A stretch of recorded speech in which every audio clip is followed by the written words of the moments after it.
Muy feliz sábado. Gracias. A ver si nos oyen los de arriba, que están todos arriba en el poli, y podemos hacer aquí que tengan envidia de nosotros y puedan bajar aquí con nosotros. Me complace mucho veros aquí.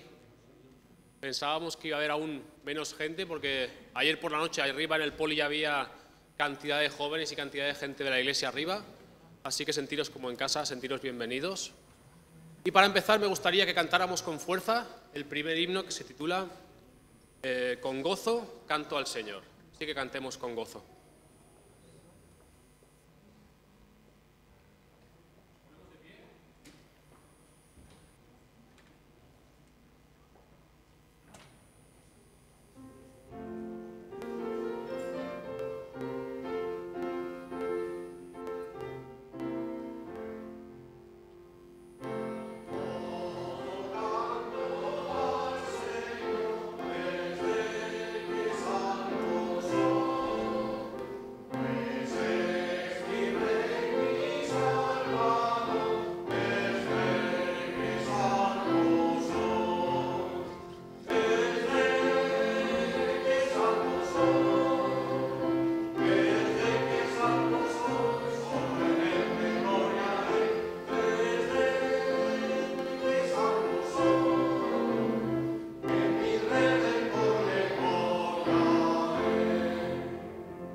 Vamos a orar.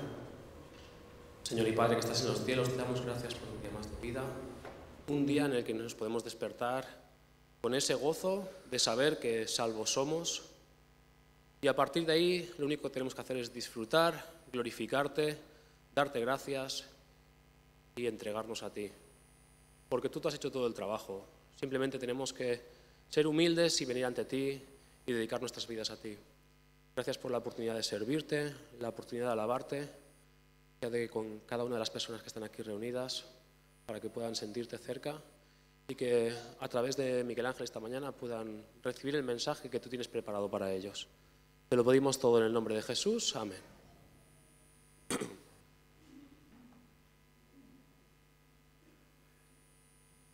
Os invito en esta mañana a abrir vuestras Biblias en el formato que tengáis. Ahora hay tantos formatos que ya no sabes si es Biblia, en papel o en el formato que tengáis. En el libro de Hechos, capítulo 27, del 21 al 25.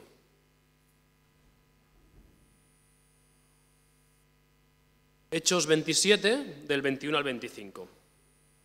Entonces, como hacía mucho que no comíamos, Pablo se puso de pie en medio de ellos y dijo: Señores, hubiera sido mejor haberme oído y no salir de Creta y evitar este inconveniente y esta pérdida. Pero ahora os insto a que tengáis buen ánimo, porque ninguno de vosotros se perderá, sino solo la nave. Porque esta noche se me presentó un ángel de Dios, de quien soy y a quien sirvo, y me dijo: Pablo, no temas, es necesario que seas presentado ante el César, y Dios te ha dado a todos los que navegan contigo.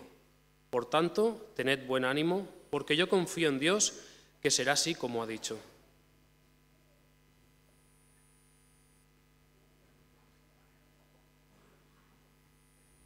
Buenos días, hermanos. Bienvenidos todos. Somos pocos, pero estamos contentos porque sabemos que el resto están también muy bien, están en el polideportivo y van a tener un día muy agradable y bendecido por el Señor.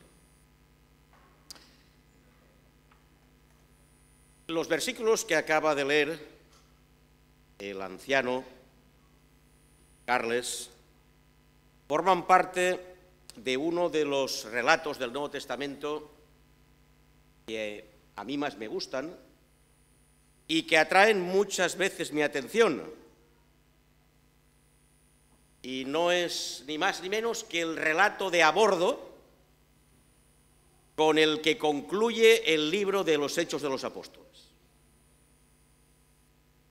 Yo creo que lo conocéis casi todos. Es un relato muy pormenorizado en los detalles, sin lugar a dudas escrito por un testigo ocular, que nos cuenta las peripecias de un viaje que empezó en Cesarea Marítima y terminó en Roma. Este testigo ocular vivió junto al apóstol Pablo todas las etapas de un viaje.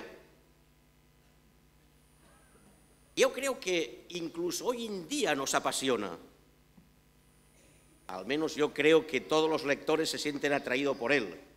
Si alguno lo ha leído con atención, se trata de los capítulos 27 y 28 del libro de Hechos, se dará cuenta de que este relato constituye tal vez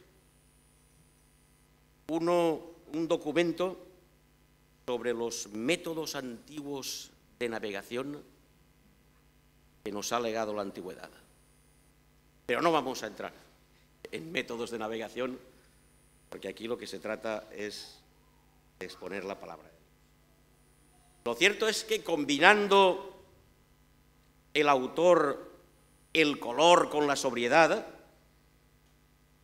vemos que casi logra hacernos participar del drama que se está viviendo, de ese intercambio de palabras entre Pablo, el centurión, los navegantes. Y en medio de todo este relato hay una figura que sobresale por encima de todos, y es Pablo, un prisionero. Es un prisionero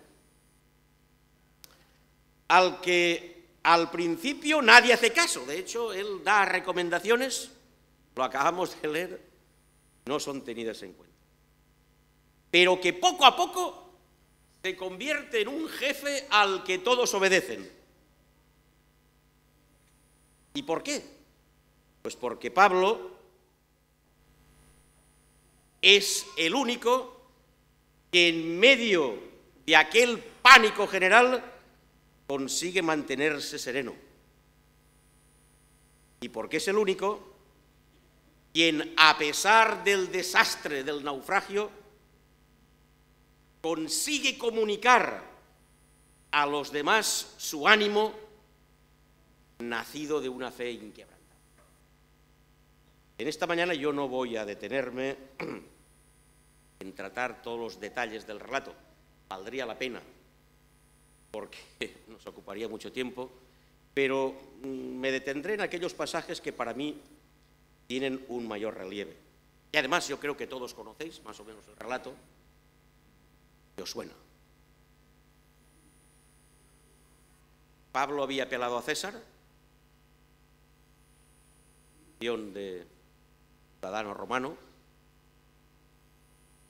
Las autoridades no tenían otra posibilidad, porque así lo decía la ley, que llevarlo ante el emperador. Podía haberse quedado allí y haber quedado en libertad, como así dijeron, pero la opción fue esa y lo tuvieron que llevar. Por lo tanto, comienza el viaje Cesarea-Roma. Comienza bien, pero el viaje empieza a complicarse. muchas veces sucede así también en nuestras vidas. Hay cosas. Las enfocamos con cariño, con decisión, pero se complican las cosas en esta vida. Y Pablo, que no era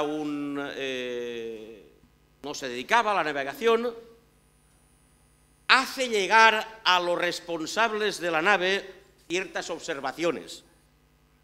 Capítulo 27, 10 y 11, él hace observaciones, pero no se le hace caso. Hay que hacer el viaje y hay que salir. Haciendo oídos sordos a los consejos de Pablo y víctimas tal vez de una obstinación temeraria, lo cierto es que la navegación comienza y ocurre lo que tenía que ocurrir. De repente, lo leemos en los versículos del 14 al 17 y se describe muy bien un viento impetuoso, un viento que se llama el Euroclidón, viento que sopla del noreste. No es un viento como el que hace hoy por ahí fuera, que se apodera de la nave. Los responsables del barco tratan de dominarla, pero se les va de las manos, como decimos, y se dan cuenta de que no pueden hacer nada. Y rápidamente ven que la nave está completamente a la deriva. Nada que hacer. El cielo es plomizo, la situación es cada vez más desesperada. Bueno, hacen algo, arrojan la nave. Se hacen algunos intentos para dominar la nave, pero nada. Y los viajeros, que en un principio están un poco agitados, ahora pasan por verdaderos momentos de angustia. Porque todos saben que no hay absolutamente nada que hacer. Tan solo cerrar los ojos ante una catástrofe que parece inevitable. Todos.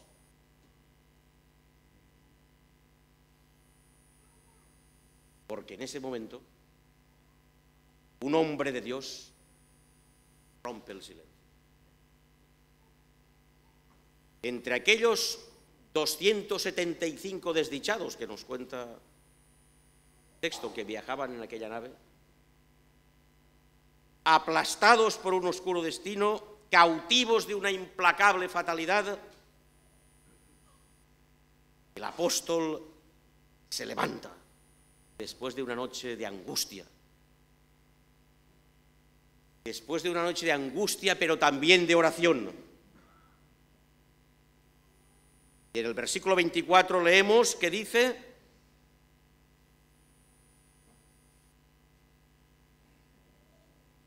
en el versículo,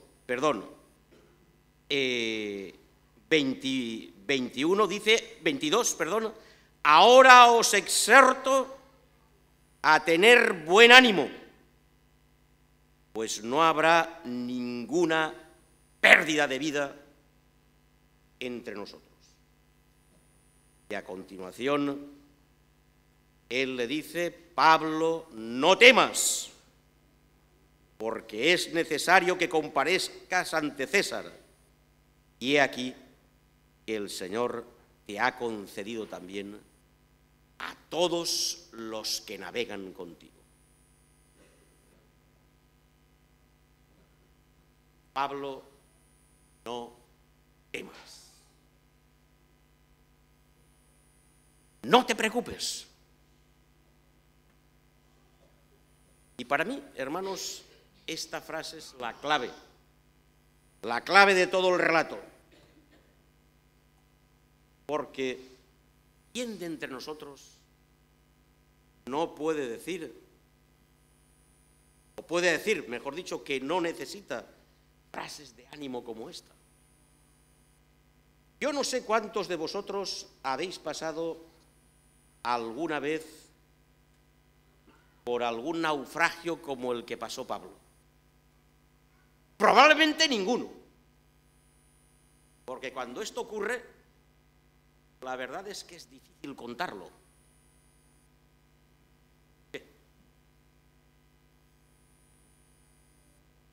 Pero de lo que sí que estoy seguro es que todos han pasado, o hemos pasado, o pasamos en este momento, en nuestras vidas por momentos de tempestad.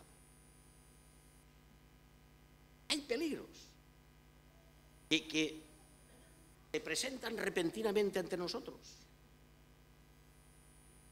Personas que pasan por enfermedades que dejan al cuerpo y al espíritu sin fuerzas. A veces hay que afrontar lutos que quebrantan dolorosamente nuestras vidas. Fracasos económicos, desilusiones, frustraciones, decepciones de todo tipo, tanto en el terreno de los afectos como en el campo profesional, separaciones, divorcios, tantas y tantas cosas.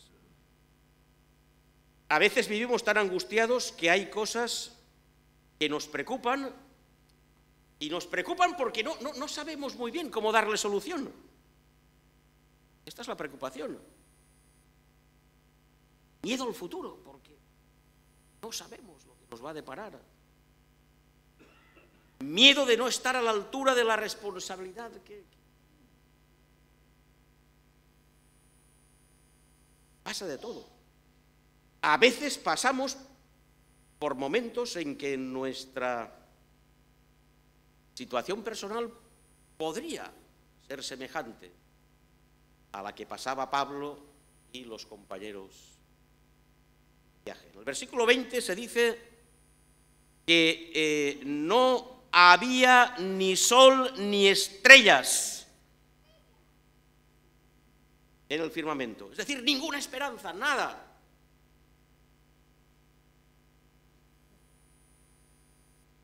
¿Cuántas personas se han encontrado o se encuentran en situaciones difíciles, complicadas, parecidas al oscuro horizonte de los pasajeros que viajaban junto a Pablo camino hacia Roma? En ese momento, mis queridos hermanos, yo creo que es donde encuentra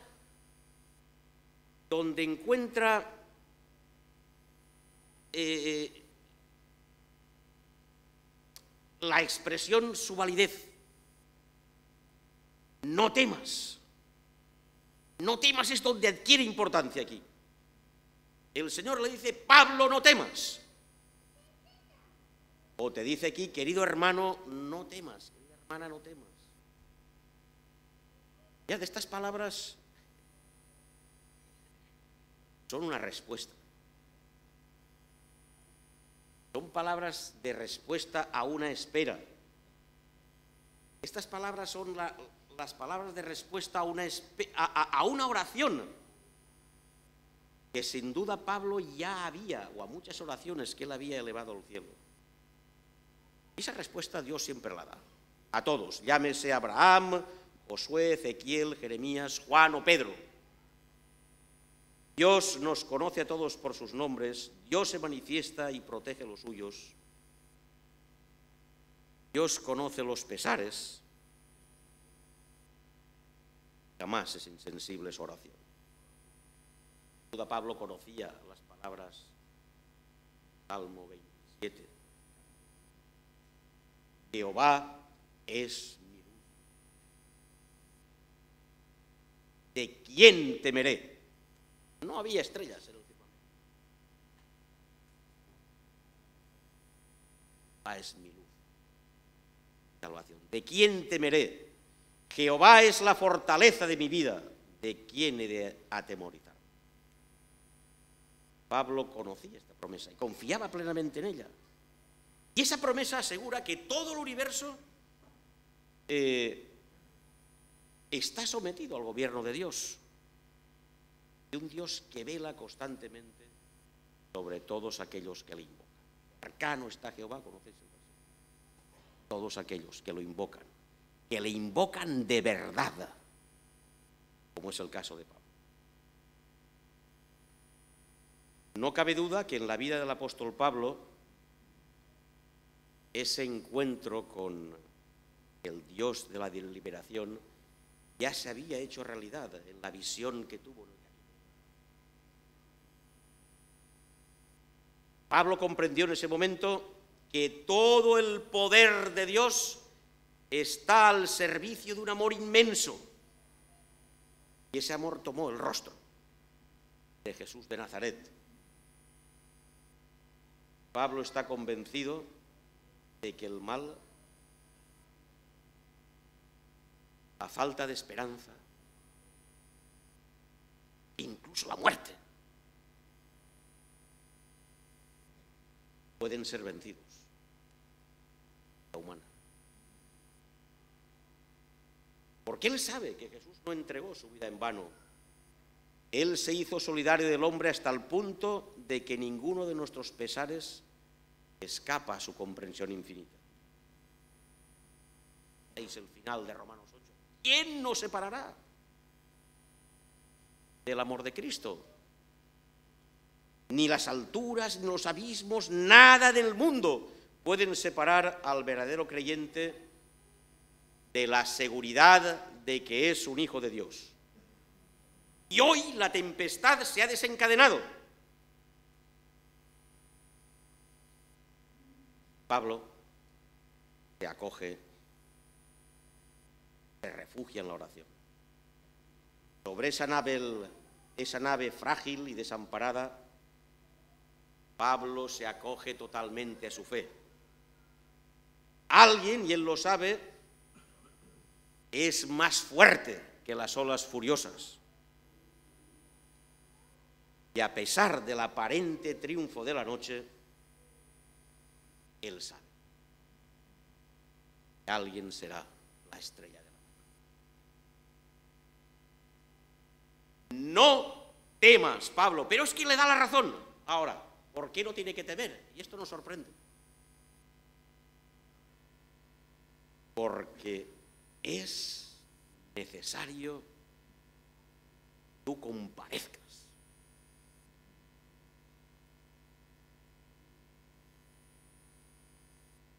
Volveré a esta frase.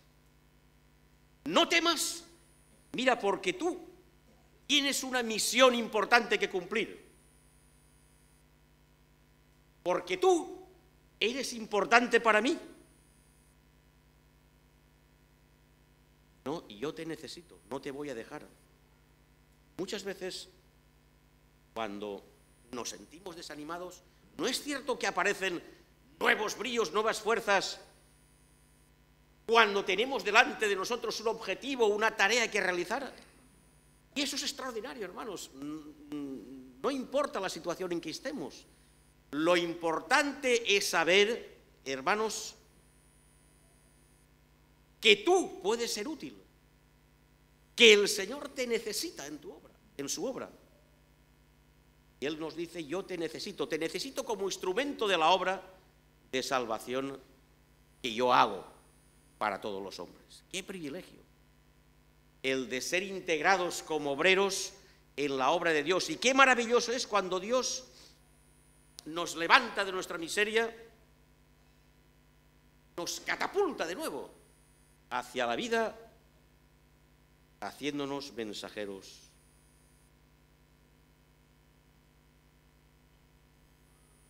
Fijaos bien, hermanos, esta es mi opinión. Y a ver cómo lo expreso. El ánimo de Pablo no dependía tanto de la promesa de que llegaría sano y salvo a la capital del imperio, sino que se basaba más bien en saber que Dios contaba con él para extender el mensaje del Evangelio. Se basaba en saber que debía ir hasta Roma para allí ser embajador de Jesucristo. Ahí está su ánimo.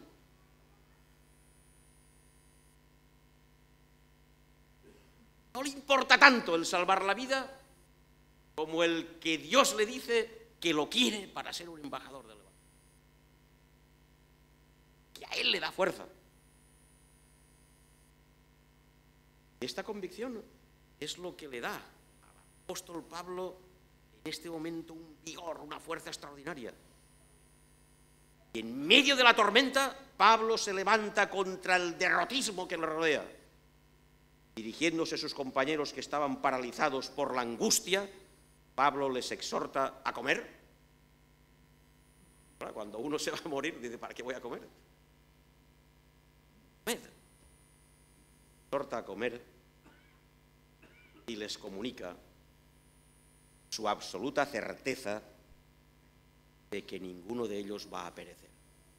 Dice, y he aquí, he comunicado que Dios te ha dado también todos pegan.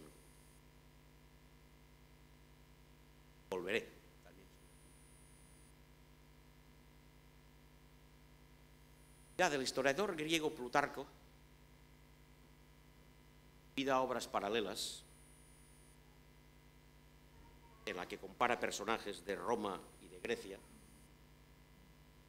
En la vida de Julio César, él compara con la de Alejandro Magno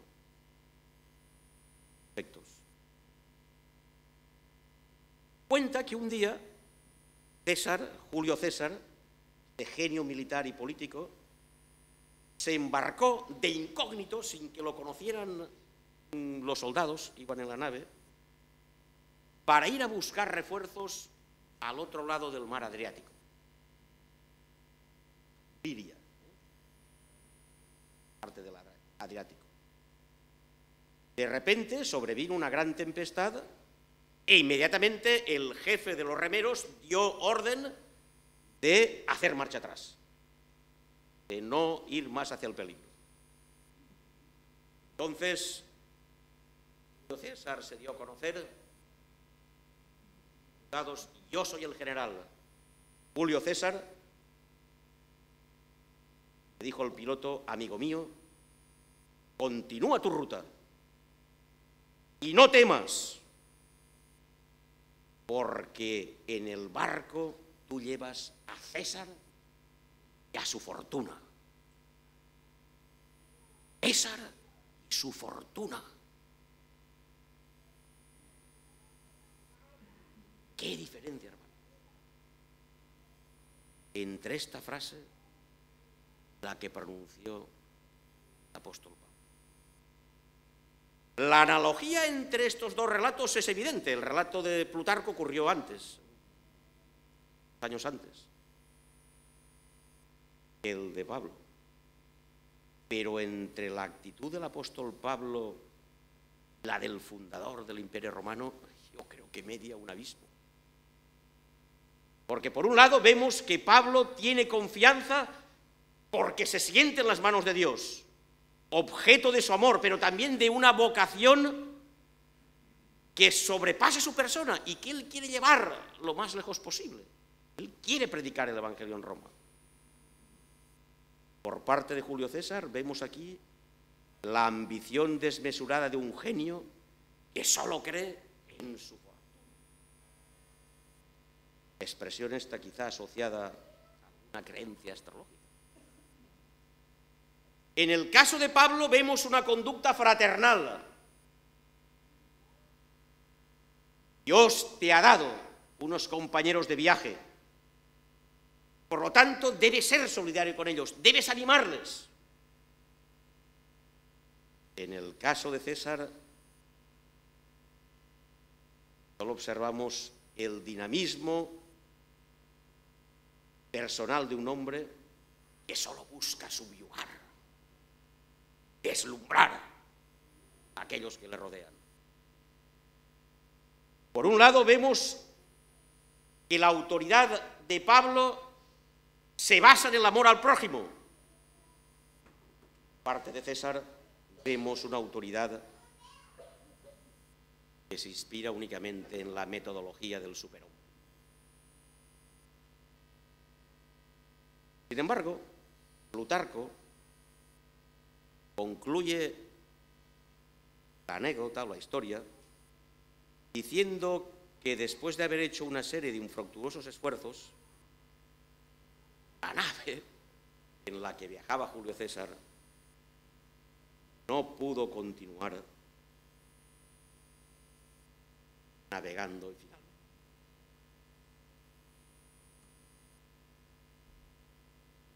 Dos grandes hombres, dos conductores, dos guías poderosos, dos figuras prominentes, con un intervalo aproximadamente de 100 años. César, 100 años antes. Pero qué diferencia, ¿verdad? De uno. Mis queridos hermanos, para ir viendo, yo destaco 3 verdades de este relato. Y a ver muchas más. La primera es que ser cristiano es creer en la acción de Dios en favor de sus hijos. Ser cristiano es saber que el Señor no dejará jamás sin respuesta la oración de aquellos que le invocan en medio de la angustia o en medio de las dificultades. Ocurre a veces que Dios calla,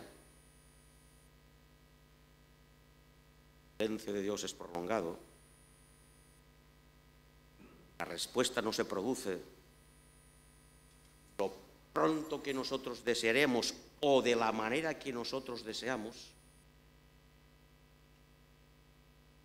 Entonces tenemos que echar mano de la fe, porque la fe no consiste en otra cosa sino en saber escuchar el Evangelio como un mensaje de salvación, como un mensaje de liberación.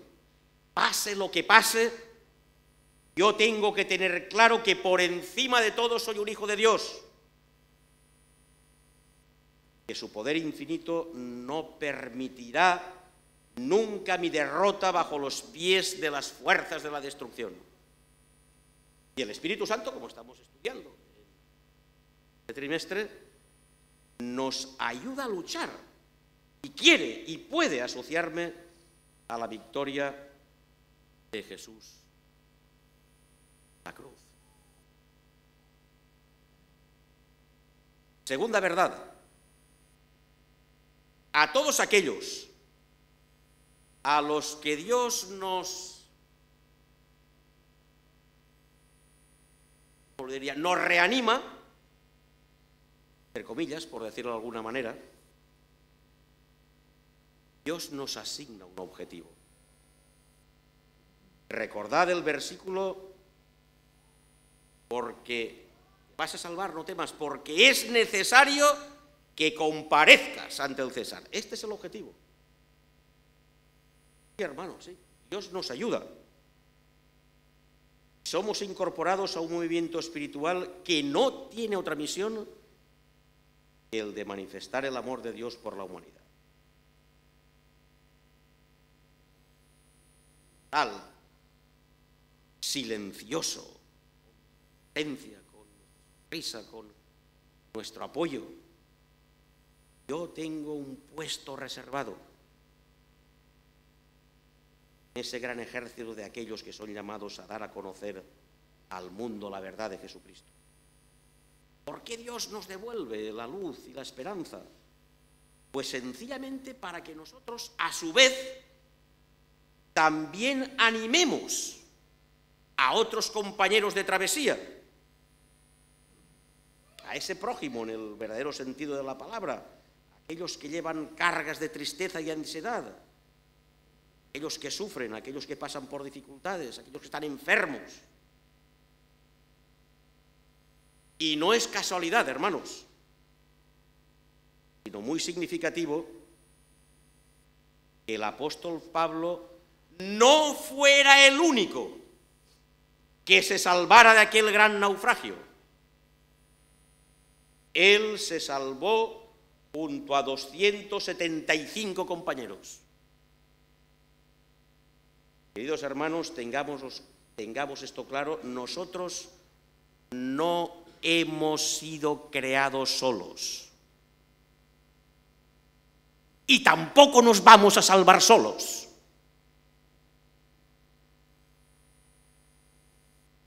Dios quiere que se salven todos los que nos rodean. Y es nuestro deber manifestar el amor de Dios a quien no lo conoce y ofrecer nuestro apoyo y nuestra solidaridad a aquellos que sí que le conocen, pero que pasan por momentos muy complejos. Y en tercer lugar, y tercera verdad, entre otras, hay un aspecto que a mí me llama la atención en este relato. Todavía prisionero,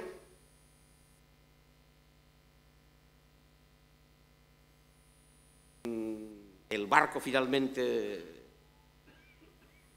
desapareció, pero muy cercano a las costas de la isla de Malta, pudieron alcanzar la tierra. Y Pablo allí pasó 3 meses desde donde salió en otro barco hacia Sicilia para desde allí remontar la oeste italiana hacia Roma. En Puccioli, que está cerca de Nápoles, la ciudad donde yo he estado, desembarcó, pasó una semana entre los hermanos y desde allí por la célebre Vía Apia, unía Roma con el sur de Italia, se conserva hoy en numerosos tramos muy bien, paseado por algunos de ellos. Te emociona saber, ¿no?, que por allí pasó. Pues él partió para Roma. La marcha fue sin duda terrible, tanto física como moralmente, sobre todo teniendo en cuenta lo que había pasado. Pablo había sufrido el desgaste personal de todas esas peripecias, en ese ambiente un poco agotado, un poco cansado. Él camina escoltado, dados del centurión Julio, en el nombre, y un poco con la moral baja, llega a Roma. Y si leemos en el capítulo, o cerca de Roma, llega al foro de Apio y a las 3 tabernas. El foro de Apio se llamaba así, y empezaba la Vía Apia y llevaba el nombre del que la mandó construir. Más de 300 años antes. No.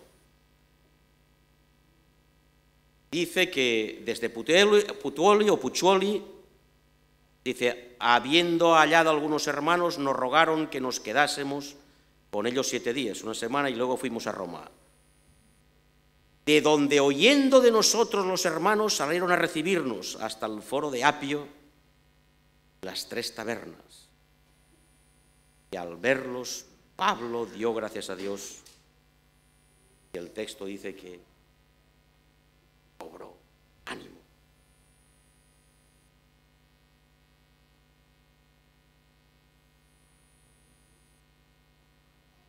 Cobró ánimo.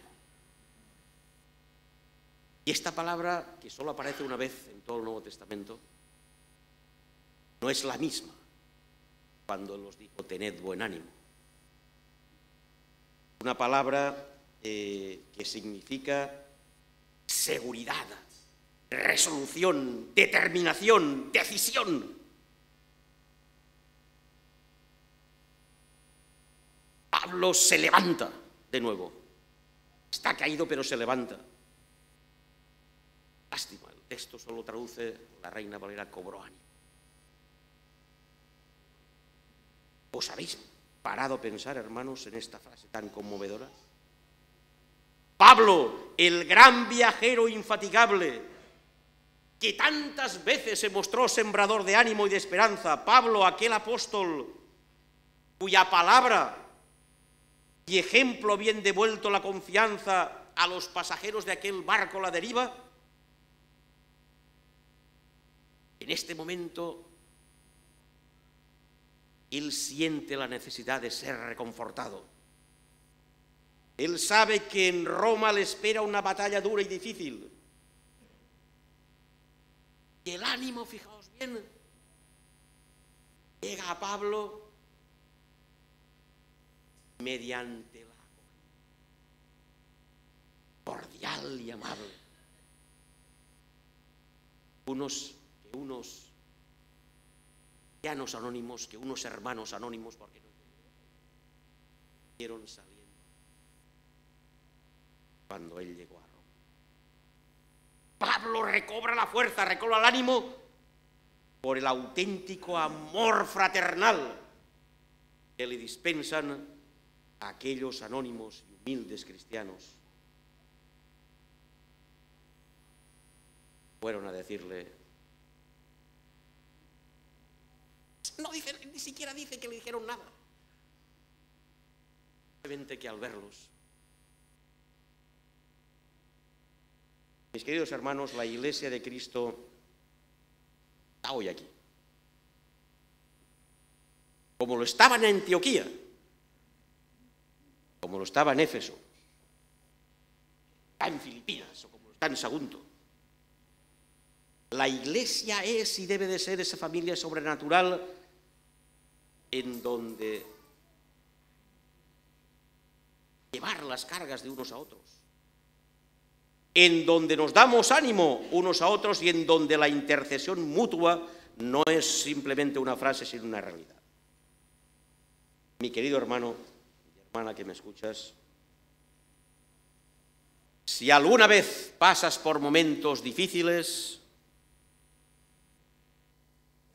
cuando las circunstancias te abrumen, pienses que no hay solución, acuérdate.